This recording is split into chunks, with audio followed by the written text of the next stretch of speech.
Hello everybody, Sparkster1701 here, and this time around we're taking a look at the Earthrise version of Starscream. Before we get into it though, we have a request for a shout out. So here we go to Parker Langstaff, a new subscriber to the channel, and a friend of mine on the live stream for Hooded Cobra Commander 788. So, Parker, hope you're having a good day. Hope you enjoy the video. Now, let's take a look here at the Earthrise Starscream.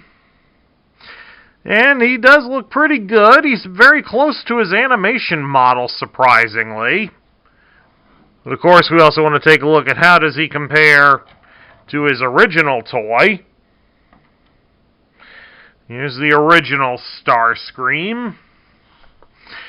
And of course, I apologize for the way the head looks on the old one here. The place that allows the connection of the cockpit into the hip has worn out over the years. This is a used Starscream, by the way, in the collection.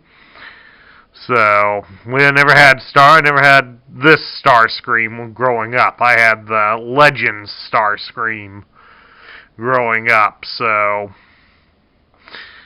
And he's one that's best looked at another day. But, all in all here, we can obviously see that it does improve upon the design. It's nice and taller, significantly. And it does retain some metal components in here, like these parts back here next to the head. Surprisingly, these are metallic, just like they are on the original. So, nice little touch. If there is to be a gripe, though, on this new Starscream, I would say it's right here on the wings. The Decepticon insignia is upside down. I mean, one could argue that that's semantics, because of course when it's in the airplane, if you're coming at him from behind, then it's right side up.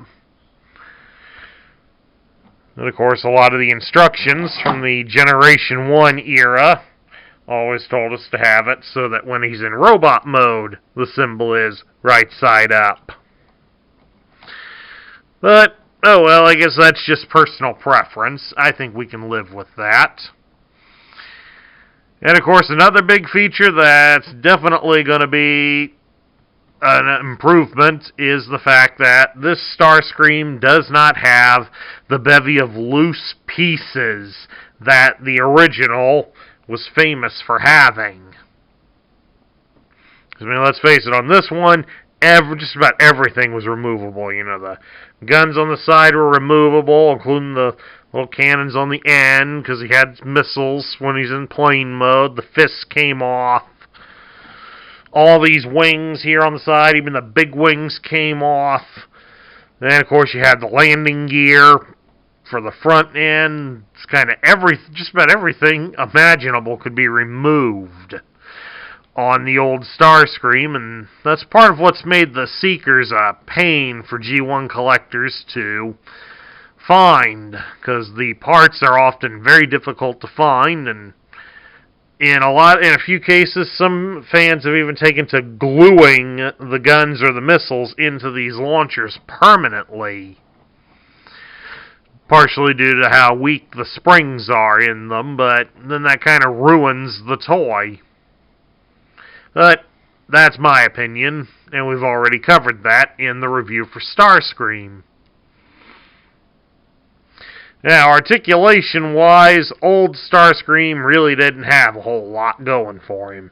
It was all in the arms. You mainly could rotate the arm at the shoulder.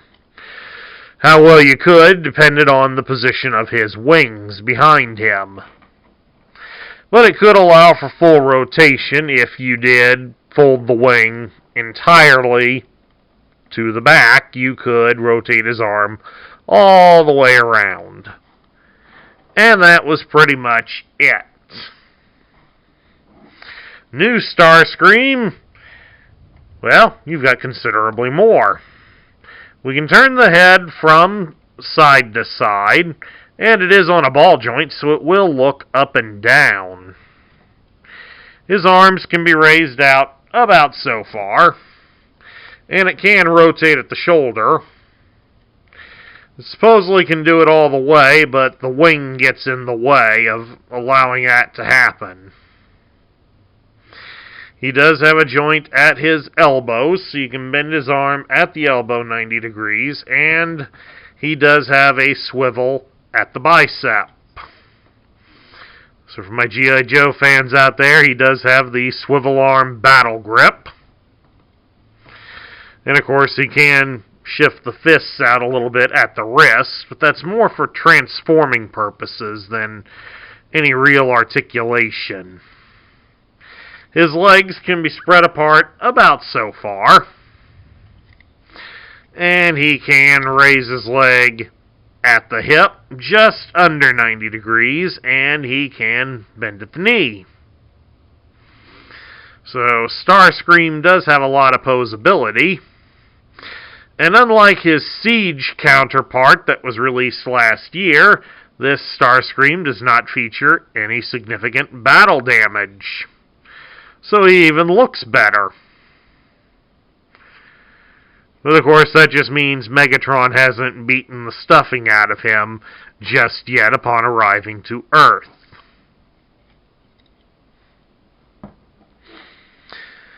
Now, of course, before we get them transformed into their jet modes, one thing to bring up is the remembrance in our G1 era about how many times the Starscream mold was recycled for the toy line. Since Thundercracker, Skywarp, Dirge, Ramjet, and Thrust all used the same body type as Starscream did. And as it appeared, and as we saw in Siege, Starscream was remolded and repainted 6 times.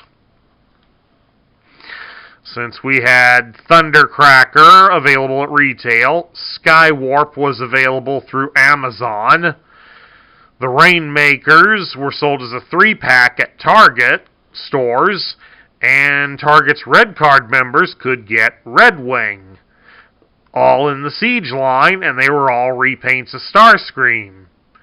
So it begs the question, is Hasbro going to do this again?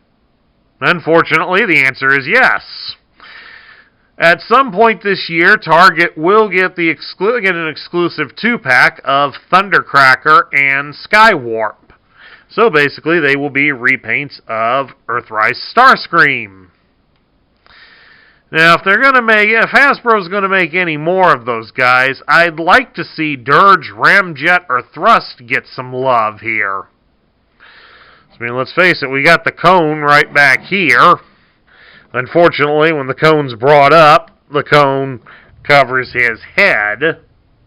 So the cone piece would have to be re-engineered to allow it to make cone head versions for Dirge, Ramjet, and Thrust.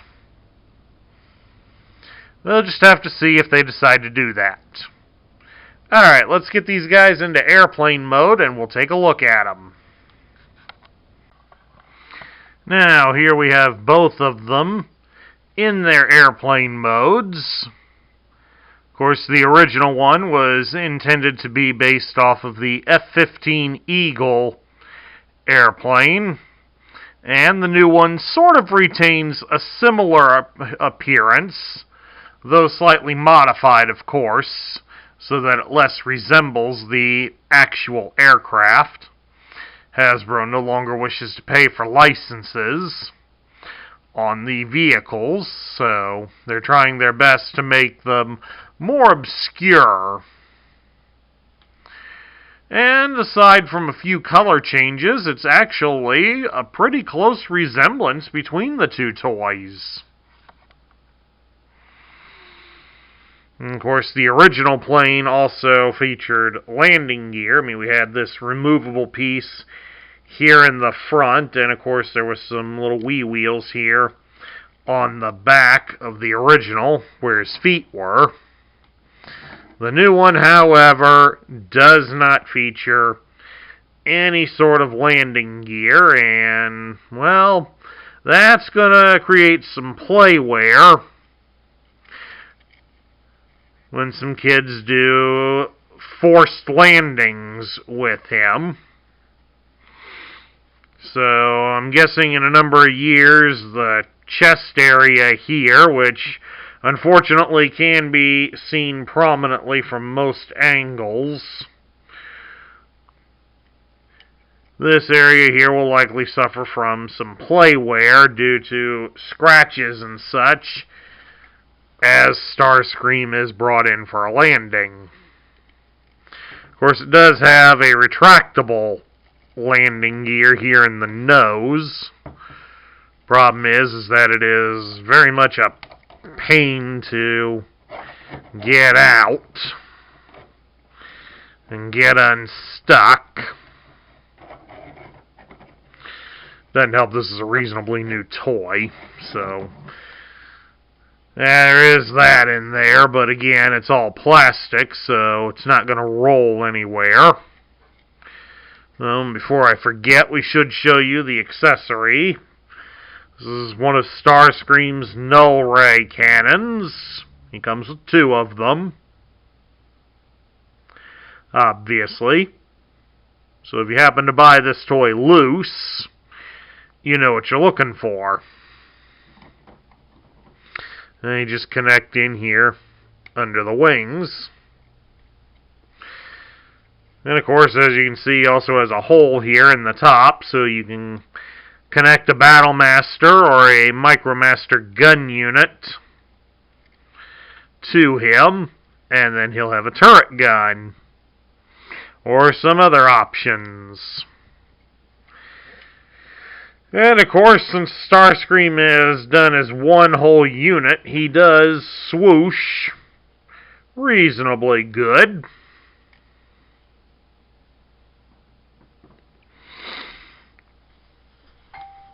Hold on a second, I got a visitor. Sorry about that, folks. The mail lady brought some packages. Unfortunately, none of them for me. Okay, now to get to my thoughts on the Earthrise Starscream here. I actually like this version of Starscream somewhat more than the Siege version that was done just last year.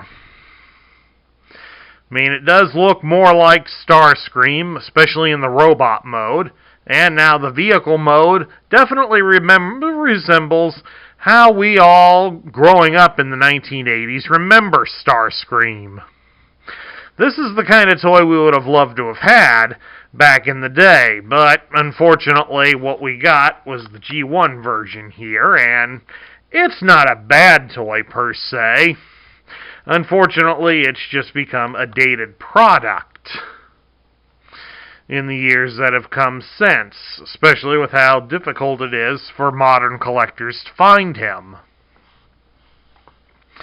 But this new one definitely shows a lot of promise, and definitely shows a lot of play value for the younger generations, and for those of us of an older audience that want a Starscream to be displayed with our collection. It does give me some promise to look forward to the Thundercracker and Skywarp release that we'll have later this year. Well, like I said earlier, I'd like to see some of the other Seekers get made as well. I think it's time for Dirge, Ramjet, and Thrust to make an appearance for a modern audience. The changes in the colors to this Starscream, I can accept. They're a little lighter, and they do look a little bit better than the dark colors that were used on the original. As again, this makes him a little more cartoon accurate. But all in all, it's not a bad toy per se. I do like some of the engineering that went into it. Do like how they hide the nose cone and form part of it to be the chest. That's a nice detail that they did with it. Although I think they could have done a little better job on the hiding of the nose cone behind him. And I think the landing gear piece in the front needs to be a little easier to work out. Because I'm not about to tear up my fingernails just to get it out. Anyway, that concludes my review of the Earthrise version of Starscream. I hope you all enjoyed it. If you liked the video, drop me a thumbs up here on YouTube. If you're new to my channel, please hit that subscribe button down below and join our ranks. And don't forget to ring the bell so you'll get notified when I post new videos. Because this month they'll be going up all sorts of the time to cover all the Earthrise toys that are out. Also, share this video with your friends to help this channel grow. And share your thoughts about Starscream in the comments down below. This is Sparkster1701 saying I will catch you all later.